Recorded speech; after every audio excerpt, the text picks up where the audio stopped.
In the late 1960s and early 1970s, two professional burglars were quietly building a reputation in New York's underworld. Their names were Sammy Nalo and Robert Bobby Comfort. Both men specialized in a very specific type of crime. They targeted luxury hotels where wealthy guests kept cash, jewelry, and bonds within easy reach. Nalo was known as the planner. He studied buildings, routines, and weaknesses in security. Comfort was equally experienced and helped organize the operations once a target was chosen. Together, they focused on places where rich travelers stayed, people who arrived in the city carrying expensive valuables and rarely expected to become victims.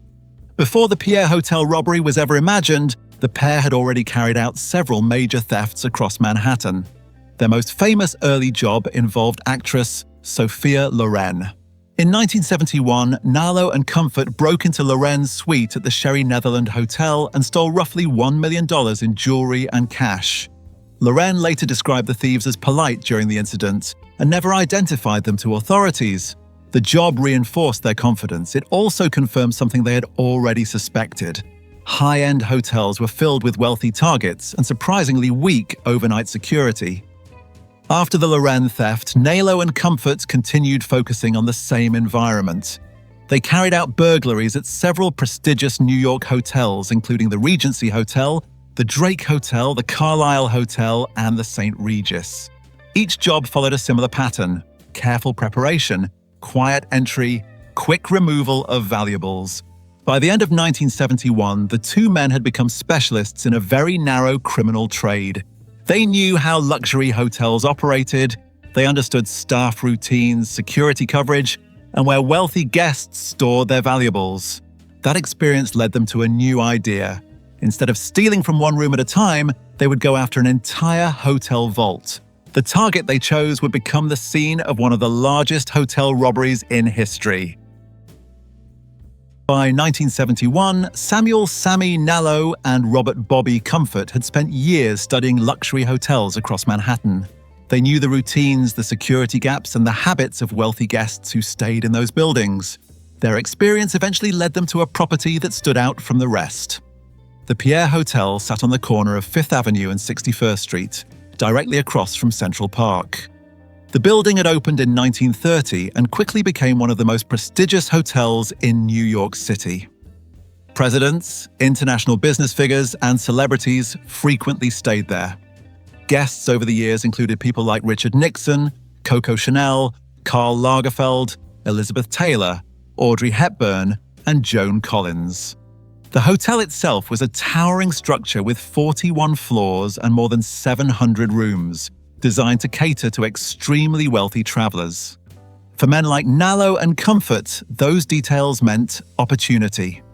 The Pierre had a system that allowed guests to store jewelry, bearer bonds, cash, and other valuables in safety deposit boxes located inside a secure vault within the hotel. Many of the guests arriving in New York carried large amounts of wealth with them, and the hotel vault served as a temporary storage point before those valuables were transferred to banks. The problem was security. During overnight hours, the hotel often operated with only a small staff on duty. In some cases, only 2 security guards covered the entire building during the late-night shift. The limited staff meant fewer people watching entrances and hallways. It also meant fewer witnesses if something went wrong. Timing also played a major role in their thinking. Nalo and Comfort focused on the early morning hours after New Year's Eve celebrations. The Pierre hosted wealthy guests who often attended parties across the city wearing expensive jewelry. After returning to the hotel, many stored those items in the vault for safekeeping before banks reopened after the holiday. By the early morning of January 2nd, the deposit boxes were expected to be full. At the same time, most of the guests would still be asleep after the celebrations. The plan that began forming in 1971 was far more ambitious than their earlier burglaries. Instead of stealing from one room, they would take control of the entire hotel vault. By late 1971, the plan to rob the Pierre Hotel had grown beyond a simple burglary. Sammy Nalo and Robert Bobby Comfort understood that a job of this size could not happen without the approval of the organized crime family that controlled the territory. The Pierre Hotel sat within an area influenced by the Lucchese crime family. In New York's criminal world, pulling off a robbery of that scale without permission could create serious consequences. If a crew operated inside another family's territory, a portion of the money had to be shared or the entire score could be taken from them. Nalo approached Christie the Tic Furnari, a powerful Lucchese crime family consigliere. Furnari had a reputation as a senior advisor within the organization, someone who handled disputes and major decisions. By bringing the plan to him, Nalo and Comfort secured the protection they needed to move forward. With the green light in place, the next step was assembling the crew. The job required several men who knew how to operate during high-risk burglaries. Nalo and Comfort began recruiting individuals they trusted from their criminal circles. Nick the Cat Sacco joined the operation. Sacco had experience with burglaries and would later become one of the few participants to speak publicly about the robbery years later. Robert Bobby Germain was brought in to handle the vault work, including prying open the safety deposit boxes. Val Visconti became part of the group responsible for controlling the lobby and managing hostages. Donald the Greek Frankos was recruited as well. Frankos had a violent reputation and was considered useful in situations where intimidation might be necessary. Another recruit was Ali Ben, a contract killer who was known to work with members of the Albanian Mafia. His brother-in-law, Al Green, also joined the crew and helped handle logistics during the operation. By the end of 1971, the group had grown into a team of 8 men. Each one had a specific role. Each one understood the risk. Together, they were preparing to take control of one of the most famous hotels in New York City. By December 1971, the robbery had moved from an idea to a detailed operation. Sammy, Nalo, and Robert Bobby Comfort began preparing the final pieces of the plan. Comfort handled one of the most important steps. He made reservations at the Pierre Hotel under an alias. The name he used was Dr. Foster. Having a confirmed reservation would allow members of the crew to approach the entrance in the middle of the night with a believable reason to be there. When the security guard checked the registry, the name would already appear in the system. At the same time, Comfort quietly developed a relationship with a woman who worked at the hotel. Her job involved managing records connected to the safety deposit boxes in the vault. Those records contained valuable information about which guests were using the boxes and, in many cases, who the owners were. That information became extremely valuable to the crew. Instead of wasting time forcing open hundreds of boxes at random, the robbers could focus on boxes belonging to wealthy and well-known guests, people whose names suggested serious money. The crew planned to target deposit boxes linked to individuals they recognized as powerful business figures and international elites. The final planning meeting took place on December 30th, 1971. The crew gathered in the back room of Nalo's nightclub, called the Port Said. It was there that Nalo laid out the full plan and confirmed the target. The men learned they would be robbing the Pierre Hotel within days. Roles were assigned, disguises were prepared, vehicles were arranged. The timing was set for the early morning hours of January 2nd, 1972, 2 days after New Year's Eve, when the hotel vault would likely be filled with jewelry from the city's wealthiest guests. In the early morning hours of January 2nd, 1972, the plan moved into action. The crew approached the Pierre Hotel while most of the city was still asleep after New Year's celebrations. Many of the hotel's wealthy guests had spent the night at parties across Manhattan and had returned to the hotel wearing expensive jewelry. Before going to sleep, many stored those valuables inside the hotel's safety deposit boxes, planning to move them to bank vaults later that morning when the banks reopened. Around 3:50 a.m., the first phase of the operation began. Al Green, dressed in a chauffeur's uniform, drove a black Cadillac limousine to the Pierre's entrance on 61st Street. During the overnight hours, that entrance was the only way into the hotel. The limited access point made it easier for the crew to control the situation once they were inside. Robert Bobby Germain stepped out of the limousine and approached the door. When the security guard stopped him, Germain calmly explained that he was part of Dr. Foster's party. The guard called the front desk to confirm the reservation. The name appeared in the hotel registry exactly as planned. The guard unlocked the door. The moment the crew entered, the robbery began. The men immediately pulled guns and took control of the security guard. Green remained outside in the limousine while the others moved quickly into the lobby area. Their disguises were already in place. Sammy Nalo wore a large wig, a fake nose, and eyeglasses. The crew wore gloves and carried weapons as they began securing the building. Within minutes, the robbers had control of the entrance and the lobby. The Pierre Hotel had just been taken over by 8 armed men. Once the crew secured the entrance, the next step was controlling everyone inside the lobby. The robbers moved quickly through the ground floor, rounding up hotel employees and the few guests who happened to be awake at that hour. Anyone who appeared in the lobby or approached the entrance was immediately detained. Donald the Greek Frankos remained near the 61st Street entrance, stopping anyone who walked in and placing them in handcuffs before sending them toward the registration desk. Inside the lobby, Val Visconti organized the growing group of captives. The hostages were gathered in a large alcove near the front desk and ordered to lie face down on the floor. As more employees and guests were brought in, the group steadily grew. By the time the situation was fully under control, the robbers were holding 19 people. The crew had come prepared. They carried 36 pairs of handcuffs to restrain anyone they captured. One by one, the hostages were secured and placed together in the alcove. Despite the weapons and the tension of the situation, the robbers kept the atmosphere controlled. Witnesses later described the men as calm and polite. They addressed the hostages as Sir and Miss, and they avoided shouting or threatening behavior unless it became necessary to maintain order. The crew also avoided handcuffing anyone who appeared sick or physically unwell. Within a short time, the lobby of the Pierre Hotel was completely under their control. The staff, the guests, everyone who could interfere with the robbery, all lying face down on the floor. With the lobby secured and the hostages under control, the crew moved to the real objective, the safety deposit vault. Sammy, Nalo, and several members of the team headed downstairs to the vault where guests stored their valuables. Among the men working on the boxes were Nalo, Robert Bobby Comfort, and Nick the Cat Sacco.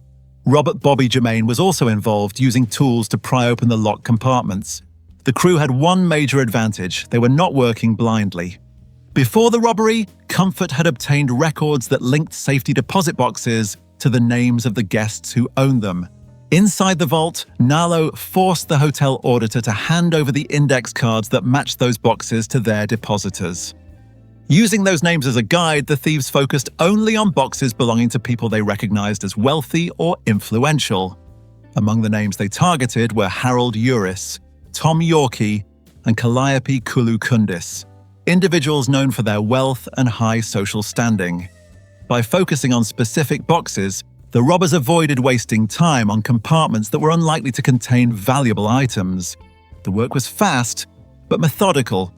Using ordinary tools, the burglars forced open box after box, while other members of the crew continued guarding the hostages upstairs. The operation lasted roughly 2.5 hours. During that time, the team managed to break into close to 1/4 of the 208 safety deposit boxes inside the vault. Jewelry, cash, bearer bonds.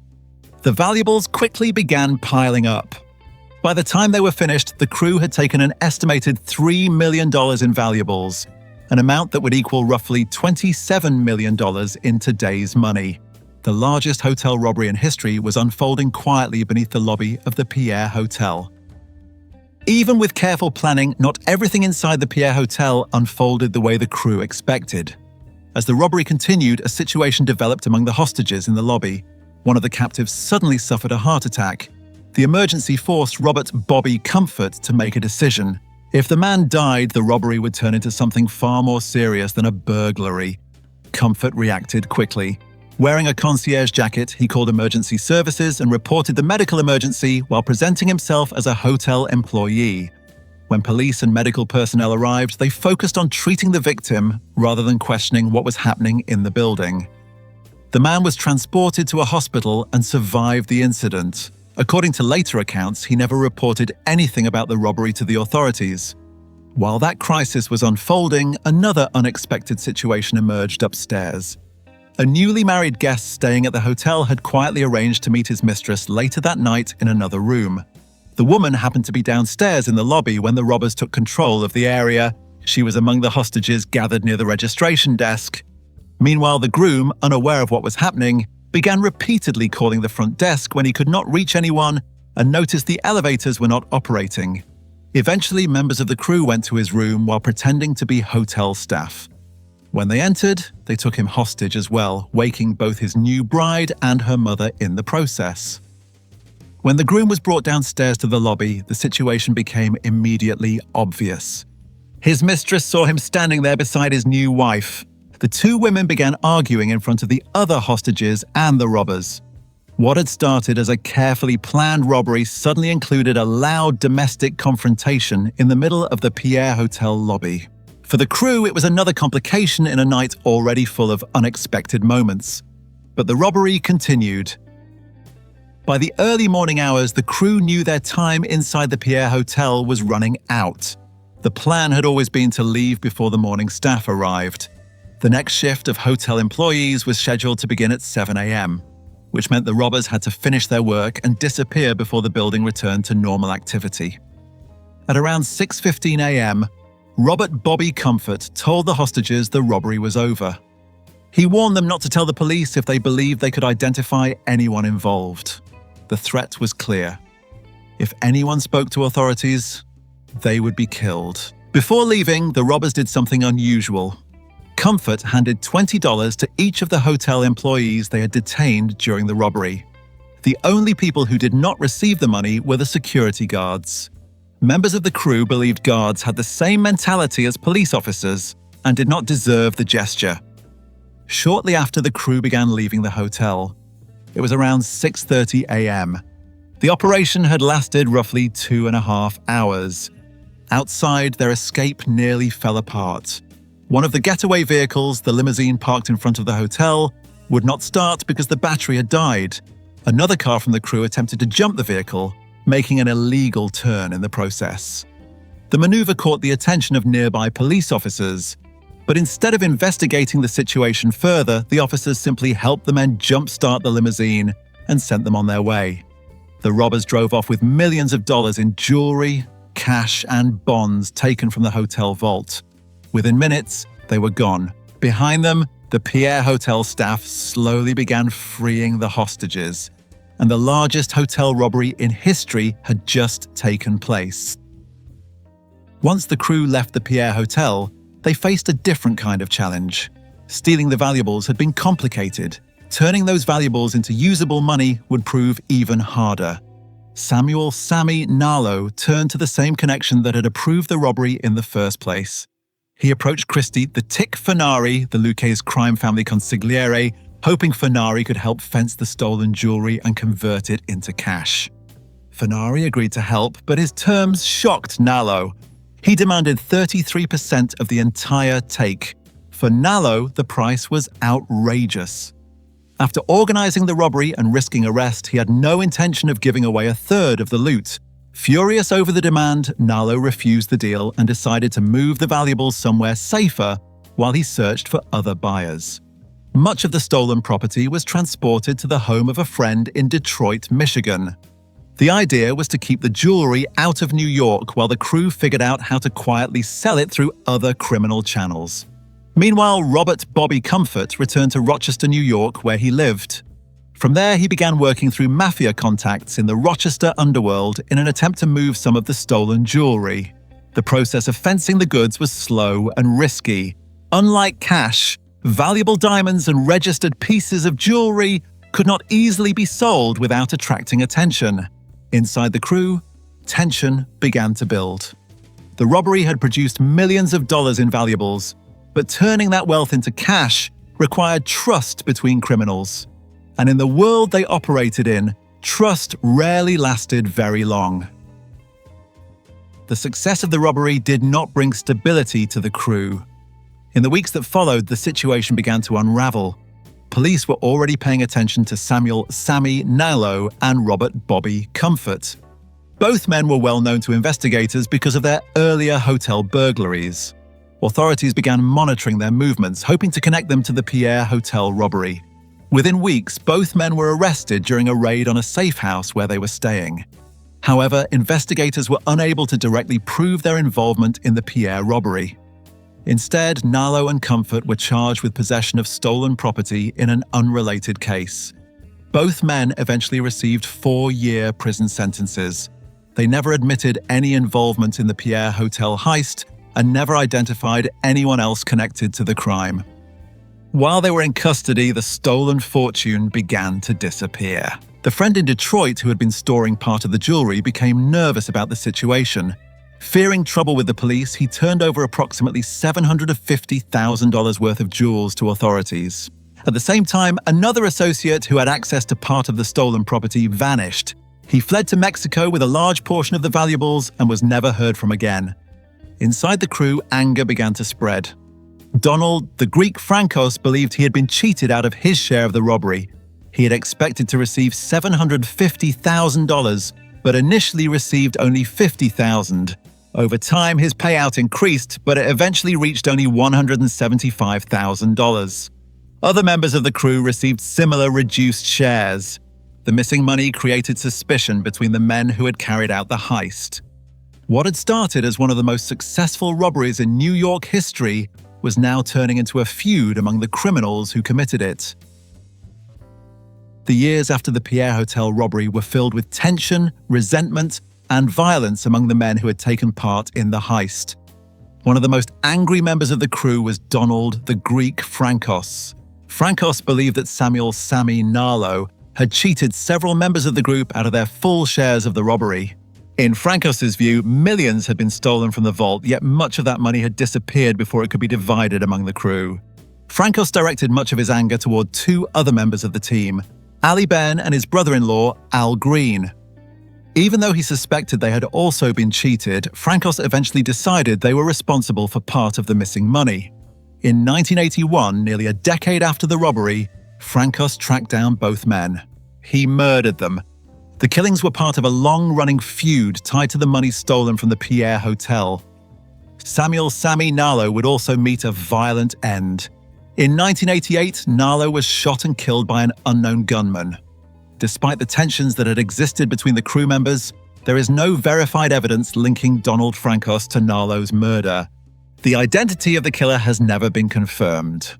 Over time, most of the men involved in the robbery either died or disappeared from public view. Nick the Cat Sacco eventually entered the Federal Witness Protection Program in connection with an unrelated case. Years later, Sacco worked with writer Daniel Simone on a book about the robbery titled The Pierre Hotel Affair. Despite the scale of the crime, authorities were never able to secure convictions for the Pierre Hotel robbery itself. Investigators from the NYPD and the FBI suspected Nalo and Comfort from the beginning, but they never obtained the evidence needed to prove it in court. The 2 men served prison time for other stolen goods charges, yet they never admitted involvement in the heist and never identified their partners. The robbery remains officially unsolved. What began in the early hours of January 2nd, 1972, ended as one of the most daring and mysterious hotel robberies in criminal history.